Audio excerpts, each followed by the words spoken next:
Hi, my name is Diane Bowen, and I am a pattern designer behind the From Blank Pages patterns. And I am doing a short video project called Paper Piecing Shortcuts, where I show you how I paper piece as I paper piece so that you can see exactly what I'm doing in real time. So very just unprofessional on my phone.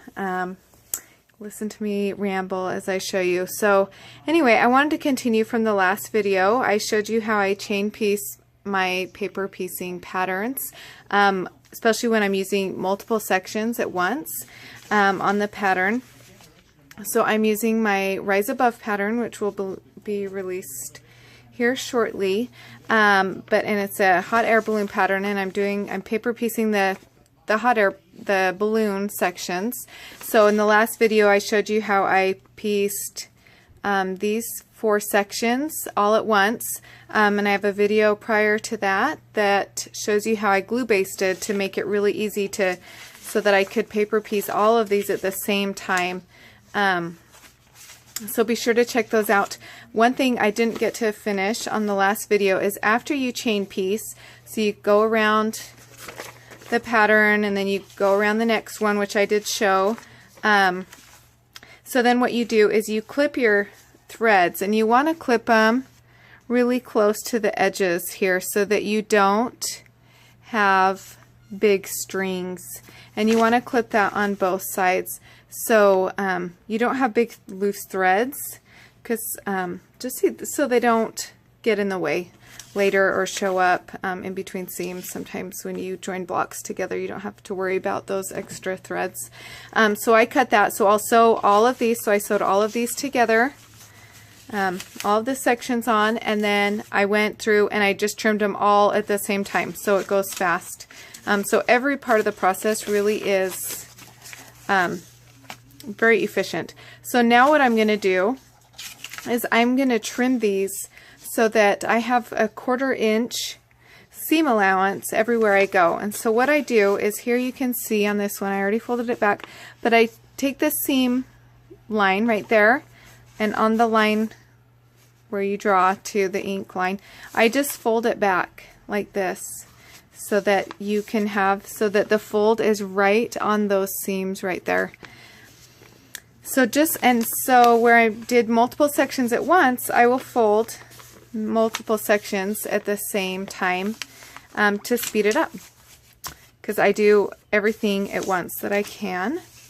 So I'm just going to take these and I'll show you how I do it. So I just try and do this flat.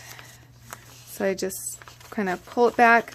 I just kind of pull it until it's straight and even with the seams. Don't pull too hard. You can rip your pattern, and you don't want to do that. But just pull gently enough that you can make sure that it's right on that fold or on that seam line, and then just press it so it'll stay flat. So that's the first thing I do. I'm doing 6 at a time, and I always try to do all the block sections at the same time. So like this one, I have 6 total. I had a quilt I just finished, my Gemini Taurus block, and I had 8 of each, 8 blocks of the Gemini blocks and 8 Taurus blocks, and they each had 4 quadrants per block, so which means that you had 4 sections that you repeat 4 times to complete a block. And so I was doing 32 of these at one time. So I would sew a whole stack, and then I would trim a whole stack, and then the next step after this is iron. So I'd press it, and then I'd glue baste the pieces back on and sew, and I was doing that. It kind of seemed it's tedious. It actually took me probably a few years of doing this until I could get over the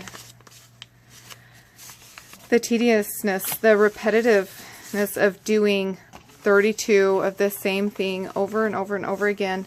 But it's so much faster. So Anyway, I don't like doing the same thing over and over again, but it's easier and it's faster. So then what I do is after I folded it, then I'm going to just lay this down and I'm going to overlap.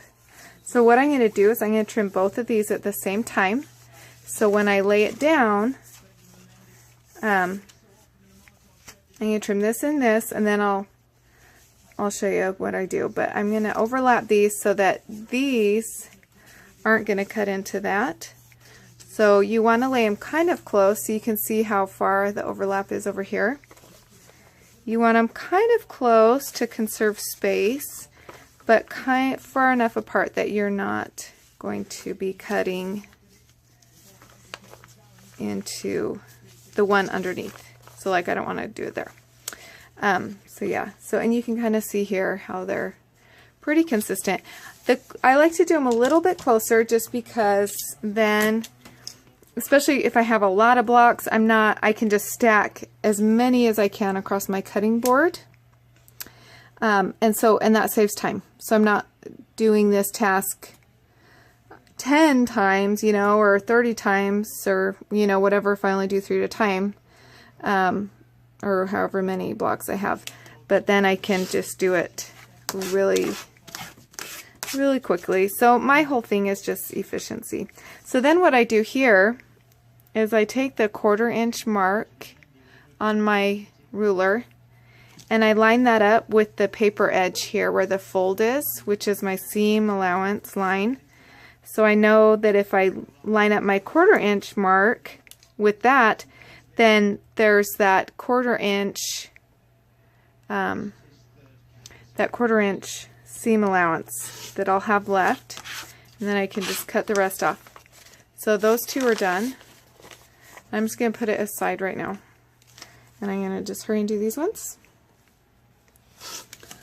Just trim and move it over.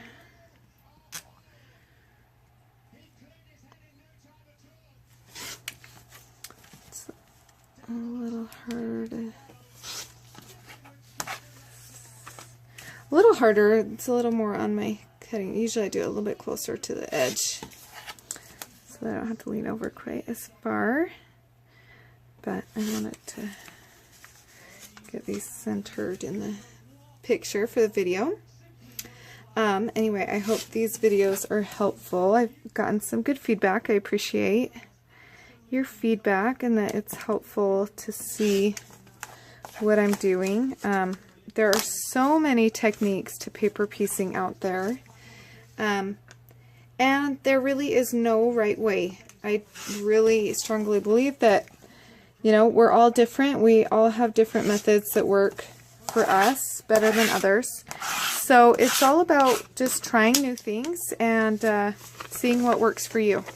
So now that I got those done, I'm just going to flip these over and do the other side.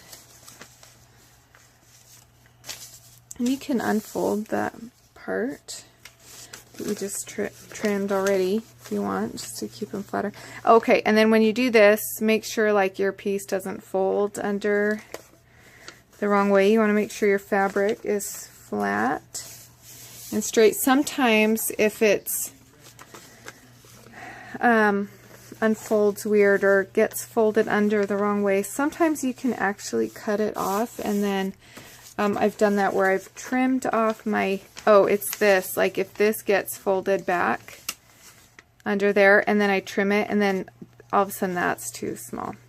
So make sure your pieces that are pieced on there are flat, and then make sure that this is flat towards your paper. And that should be glued, but it's coming off, I guess. You can re-glue that if that is helpful too, just with the Elmer's glue stick. That first piece of fabric, if it's really big, you can just re-glue it on there. And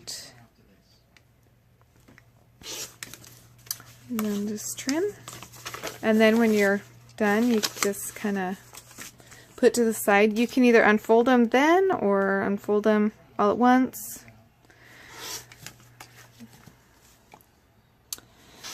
So I'm just going to trim and then I'll just unfold it. So my whole thing about this whole do each step all at the same time is if I can just keep those same, maybe I've thought about this way too much. Maybe I'm a total nerd, but doing these same motions over and over again is a lot faster than, you know, if you do one motion, switch to another motion, switch to another motion, you know, and are constantly switching. I don't know. It just takes time. Anyway, I was up really late last night, like 2 o'clock, and then there were thunderstorms all night, which I love. I'm so glad we're finally getting the thunderstorms here in North Dakota. I love one of my favorite things about the Midwest is the awesome thunderstorms, but it kept me up all night, so I kind of forget my vocabulary when I get tired, or I want to start speaking in German. Anyway, I don't know what you do when you're overly tired, how your brain does funny things. Maybe it's just me. Anyway, so as you can see, I got those all trimmed, and that's it. The next thing I'm going to do is I'm going to take these to the iron, and I'll press them, and then I will, so I'll press the iron over. I don't know, I'll just show you. My iron's not on, but I will show you part of it as this. So I'll just press the whole thing and press my seams, and the hot iron on your seams like this, it sets your seams, and so then it helps to eliminate distortion. And then what I'll do is I'll just go through and iron them all back. And now when you have a circle like this of them, you got to be careful, because then when you go to iron these ones, sometimes your iron will hit over here on these ones, and you don't want it to like distort it weird. So you just kind of have to pay attention to how you do it. Sometimes you can just make sure to stay centered on one, or that's just kind of in the way. Anyway, so that's what I'll do, and so then I'll do that with all of them, and then move on to glue basting again, and the circle just continues until you're all done. So on the next one, I will glue baste probably these 4 at the same time. Since they're not touching, then I can glue baste those. So I actually only have to go around 2 more times. So, because I can do these ones, and then I'll just have that left, and then these blocks will be done, and that's super fast. I love being able to join lots of sections, and that's partially why when I have a circle or an oval shape that I design my pattern so that there's little sections like this that are spaced out, rather than, I know some people kind of just flare it around, and then you have to do one or the other, but this way is faster to paper piece too. Plus I like not having all the lines. But anyway, so there's just a little insight into why I do things the way I do, and I hope you enjoyed this, and I hope you found it helpful. And be sure to check out my patterns at FromBlankPagesPatterns.com and sign up for my newsletter so you can stay in the know with everything that's going on. And happy quilting and happy creating!